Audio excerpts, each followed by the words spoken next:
पंतप्रधान नरेंद्र मोदी यांच्या संकल्पनेतून संसद खेल महोत्सवाअंतर्गत कोल्हापूर जिल्ह्यात विविध प्रकारच्या क्रीडा स्पर्धा घेण्यात आल्या। त्यामध्ये 11,000 पेक्षा जास्त खेळाडूंनी सहभाग नोंदवला। कोल्हापूरच्या गुणवंत खेळाडू आणि क्रीडा प्रशिक्षकांना प्रोत्साहन देण्यासाठी या उपक्रमाचा उपयोग होत असून पुढील वर्षी संसद खेल महोत्सवामध्ये जिल्ह्यातील 50,000 खेळाडू सहभागी होतील असे आपलं उद्दिष्ट असल्याचं खासदार धनंजय महाडिक यांनी सांगितलं। यावर्षी संसद खेल महोत्सवाअंतर्गत जिल्ह्यातील 42 खेळाडू आणि 10 क्रीडा प्रशिक्षकांचा पुरस्कारानं गौरव करण्यात आला। भीमा कृषी प्रदर्शन स्थळी हा सत्कार सोहळा पार पडला, त्यावेळी ते बोलत होते। पंतप्रधान नरेंद्र मोदी यांच्या संकल्पनेतून खासदार महोत्सवाअंतर्गत संसद खेल महोत्सव घेण्यात येतो। या वर्षीच्या महोत्सवात जिल्ह्यातील 11,000 पेक्षा जास्त खेळाडू सहभागी झाले होते।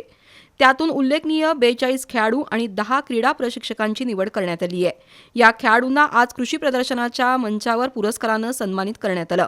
खासदार धनंजय महाडिक, निपाणीचे माजी खासदार अण्णासाहेब जोल्ले, शिवाजी विद्यापीठ काउन्सिल मेंबर सिद्धार्थ शिंदे, संग्रामसिंह निकम, अभय तेंडुलकर, नगरसेवक अभिजित खतकर, वैभव कुंभार, वैभव माने, योगेश ओटवकर, पंढरपूरचे तानाजी गुंड, भीमा साखर कारखान्याचे संचालक तात्यासाहेब नागटिळक, राजसिंह शेळके, उदय शेटके, निपाणीचे नगराध्यक्ष सुनील भाटळे यांच्या उपस्थितीत पारितोषिक वितरण सोहळा पार पडला। या स्पर्धेला दिलेल्या प्रतिसादाबद्दल समाधान व्यक्त करत खासदार धनंजय महाडिक यांनी पुढील वर्षी स्पर्धा अधिक व्यापक स्वरूपात घेणार आहे, त्यामध्ये सुमारे 50,000 खेळाडू सहभागी होतील असं नियोजन असल्याचं खासदार धनंजय महाडिक यांनी सांगितलं। त्यानंतर राजवर्धन पाटील, श्रेया पाटील, सलोनी भानसे, सानवी भोसले, ऋतुराज चौगले, अक्षय साडुगडे, अमृता पवार, सोहम गाडगीळ, अनुष्का संगपाळ, समृद्धी कदम, पृथ्वीराज बाळासाहेब कोळेकर यांच्यासह 42 खेळाडूंचा पुरस्कारानं सन्मान करण्यात आला।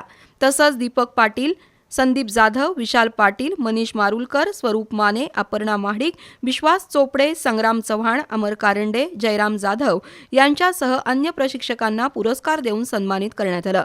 तर संपूर्ण संसद खेल महोत्सवाचं नियोजन करणारे प्रशिक्षक उमेश पाटील यांचा विशेष सत्कार करण्यात आला। यावेळी खेळाडू, प्रशिक्षक आणि त्यांचे कुटुंबीय उपस्थित होते।